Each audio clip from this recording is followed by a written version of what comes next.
Tiga. Assalamualaikum warahmatullahi wabarakatuh. Halo guys, kami dari kelompok 4 ingin menjelaskan tentang kebijakan fiskal. Oke guys, ini apa yang akan menjelaskan definisinya. Dadah. Halo guys, saya Naufal Waldafat. Saya akan menjelaskan kebijakan fiskal definisi. Kebijakan fiskal merupakan kebijakan yang dilakukan pemerintah dengan cara meningkatkan atau menurunkan pendapat dan anggaran belanja negara. Dengan demikian, arti dari kebijakan fiskal adalah merujuk pada instrumen pemerintah dalam mengelola tingkat pengeluaran dan pendapat pajak negara untuk mencapai tujuan ekonomi tertentu.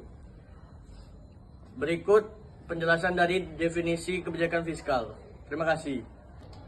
Halo guys, di sini saya Abdul Fatih Al-Ghazi. Di sini saya akan menjelaskan tujuan dari kebijakan fiskal. 1.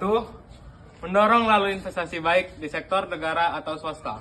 2. Mendorong kesempatan kerja melalui dana negara yang dikeluarkan untuk insentif dan pada perusahaan. 3. Mendorong stabilitas ekonomi di tengah ketidakstabilan global melalui langkah pengaturan pajak ekspor dan impor. 4. Mendorong investasi yang optimal secara sosial sehingga mampu memacu laju pembentukan modal.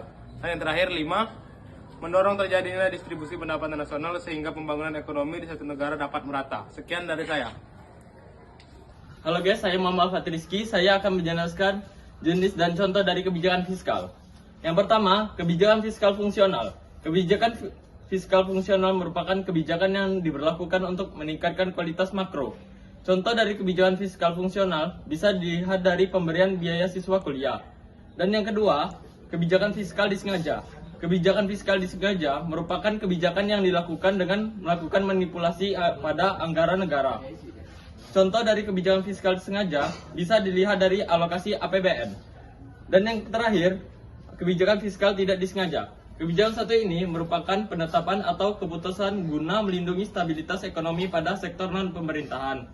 Contohnya yaitu, fiskal disengaja bisa dilihat dari penetapan harga eceran tertinggi. Sekian dari saya. Halo guys, saya Jenab Yansa. Di sini saya akan menjelaskan instrumen dari kebijakan fiskal. 1. Pendapatan negara atau pajak. Penerimaan negara berupa pajak merupakan komponen penyusun kebijakan fiskal. 2. Pengeluaran negara atau anggaran. Komponen anggaran negara tercantum dalam anggaran pendapatan dan belanja negara atau APBN yang akan disusun setiap tahunnya. 3. Pengeluaran belanja. Instrumen kebijakan fiskal berikutnya adalah pengeluaran belanja negara yang juga bisa dikurangi atau ditambah sesuai kebutuhan. 4. Obligasi publik. Instrumen kebijakan fiskal yang keempat adalah penerbitan obligasi atau surat utang bagi warga negara. Berbeda dengan utang luar negeri. Obligasi publik memiliki coupon rate atau bonus komisi saat pemerintah mengembalikan pinjamannya ke masyarakat. Sekian, terima kasih. Halo guys, di sini saya MD Suranggara akan menjelaskan mengenai kesimpulan dari kebijakan fiskal.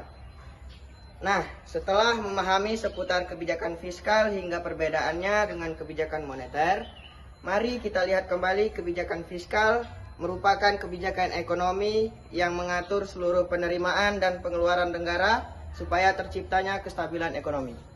Dari kebijakan fiskal, ternyata bisa mendorong terjadinya investasi dari keadaan ekonomi negara yang stabil, sehingga mendorong para investor untuk menanamkan modalnya pada negara tersebut. Jadi, apabila ingin memanfaatkan momen kebijakan fiskal ini, bisa loh melakukannya dengan cara berinvestasi.